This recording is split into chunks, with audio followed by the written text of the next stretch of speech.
que ya está con nosotros el ingeniero José Blandón Castillo y sus comentarios nacionales. Yo recuerdo cuando uno trabaja con periodistas, con usted uno recuerda siempre cosas. El tiempo es una noticia, el tiempo, la hora. Sí, y el tiempo también, está lloviendo. Recuerda que tenemos un huracán en el Caribe. En el Caribe. Está pasando por Cuba, por la isla Pinar del Río, categoría 3. Dicen que va a ser un monstruo cuando entre a la Florida. La Florida. En Cuba, en el paso que dio por Puerto Rico y Cuba, primero República Dominicana, Puerto Rico y las Islas Caicos, dejó desastres. En Cuba ha tumbado el sistema eléctrico para variar, para complicarle un poco más la vida a los cubanos. Agua, hay más de 50.000, 60.000 evacuados. Y va rumbo a la Florida con categoría 3, probablemente dice que va a ser un monstruo que va a golpear la Florida. También quiero decirle que el señor director de BID, Fernando, era un gran amigo de Panamá. Sí, Mauricio Clever Cabone. Él es un cubano-americano. En la Estrella de Panamá aparece hoy un relato de, creo que la periodista Testa. Quiero que usted sepa lo siguiente, no fue por acoso que él sale. Resulta que él se enamora de una mujer que está casada, cuyo nombre sale por primera vez, es una colombiana, en El Tiempo de Bogotá, el día 25 de septiembre del 22. Ella se llama Jennifer Bedoya. Él la nombra como jefe de gabinete, con $250.000 anuales.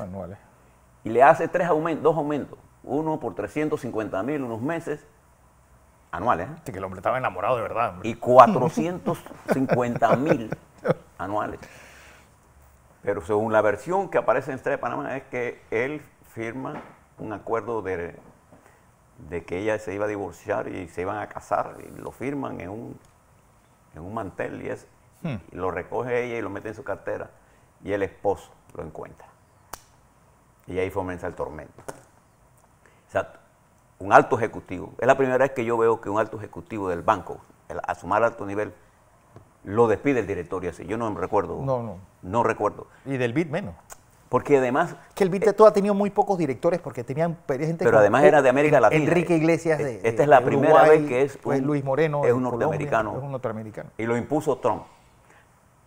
Este cuento de que le van a entregar el banco a China, eso no es cierto. Este es el problema real. De acuerdo a la información que se circula en Colombia, que fue discutida en la Junta Directiva. Perdemos nosotros los panameños un gran amigo, porque él gustaba mucho de Panamá, hablaba muy bien de la República de Panamá. Bueno, ¿quién le toca? Es la pregunta ahora. Entonces ahora me imagino que tendremos un latinoamericano. Un latinoamericano. Como siempre ha sido la costumbre. Bien. Algunas cosas importantes, aparte que usted recuerda que está lloviendo. Hoy, Fernando, seguimos con la audiencia preliminar del proceso Odebrecht, en la que terminará entre probablemente de aquí al viernes o al jueves. Los abogados de la defensa terminarán su alegato en contra, presentando el contradictorio a la tesis de la Fiscalía. Es importante que usted escuche el contradictorio. O sea, usted no puede juzgar nada si usted no conoce las dos partes. Y es importante porque estamos en este proceso de cosas que sabíamos y que sabían. Hay tesis que se están presentando por parte de la defensa con peso, hay tesis que no tienen peso, hay descripciones de lo que habría hecho la Fiscalía y las debilidades del proceso. Eso es parte del trabajo de los abogados de la defensa. Hay intervenciones de los abogados, Fernando, excelentes. Muy buenas. Recuerda que este es un grupo, este es uno de los procesos más complicados, que nosotros vamos a tener un balance de todo esto cuando termine. Y recuerda que al terminar este proceso, entonces la juez tiene un tiempo para determinar si hay o no juicio, porque ahora no hay un juicio. Hay una audiencia preliminar que va a ser evaluada por la jueza para ella determinar quién es, o si hay alguien que es llamado a juicio, o si no hay causa para llamar a juicio. Esto es una decisión de la jueza Valoisa Martínez. Y después, entonces, si ella decide que hay juicio, ¿a quiénes? Habrá un proceso. En el camino habrán todos los recursos que la ley le permite a la defensa. Quizás una de las cosas que más llamó la atención ayer, Fernando, de todas las intervenciones, fue el comunicado que sacaron los abogados del expresidente Varela.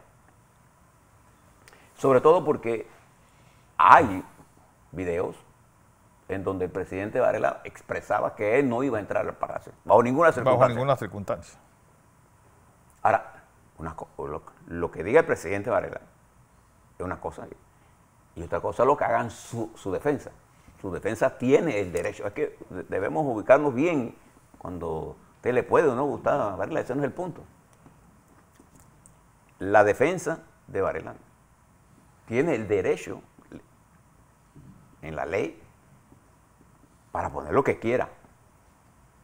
Le reitero que en el caso del Parlacén, ustedes deben leerse el tratado. ¿Y por qué nosotros conocemos el tratado? El tratado del Parlacén es el producto de una negociación para terminar con una guerra civil que había en El Salvador, en Guatemala, y que se extendía a Honduras y que tocaba a Nicaragua. Entonces se formó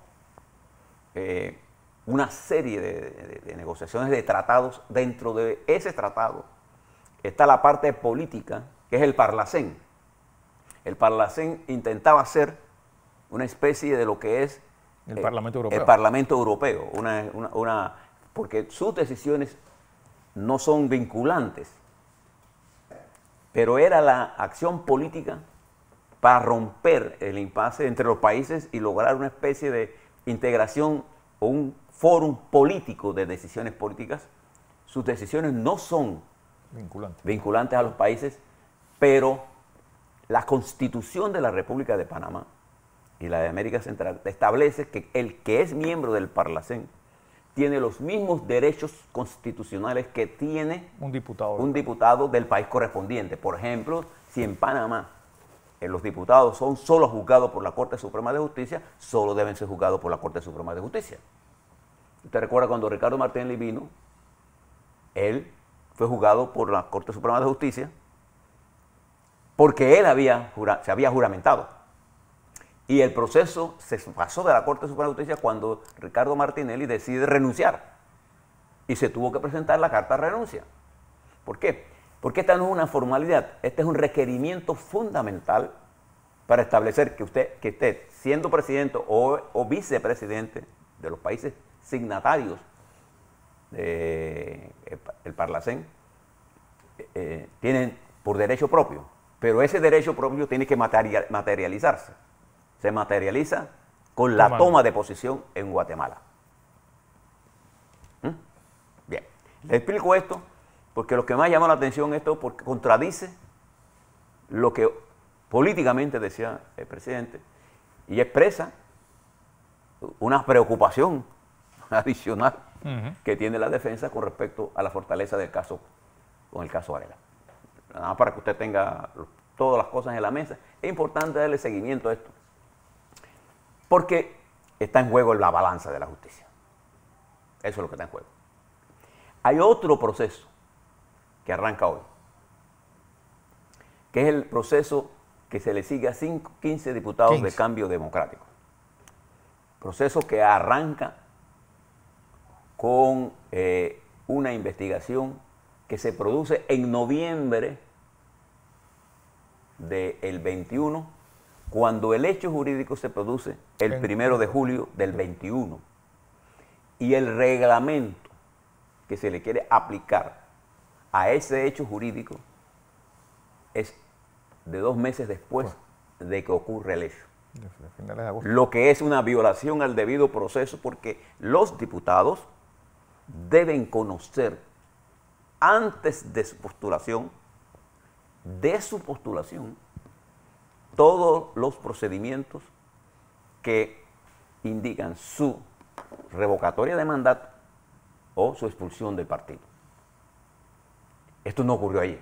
De manera que es poco probable, es improbable, diría yo, que el tribunal, ajustándose a sus parámetros y a sus fallos anteriores, pueda tener la osadía, diría yo, de condenar a nadie. Además que... por un proceso viciado desde el punto de vista procedimental. Ahora vamos a hablar un poco Ana Castañeda, sobre esto. Y finalmente, es importante que nosotros les prestemos atención a lo que está ocurriendo en el mundo, en nuestros vecinos, Colombia, para que nosotros prestemos atención a la necesidad de buscar un mecanismo que logre una determinada paz. Los países encuentran la paz cuando hay justicia. Entonces nosotros tenemos que hacer la justicia para la paz. Sin paz no hay justicia y sin justicia no hay paz. Así que vamos a hablar ahora con una de las personas que conoce este tema, que además es abogada, es miembro de este grupo, sí. ¿no? Bueno, ella no es diputada. Ella no es diputada, pero es subsecretaria de la Asamblea. Pero es una parte institucional sí. del colectivo Cambio Democrático. Así es.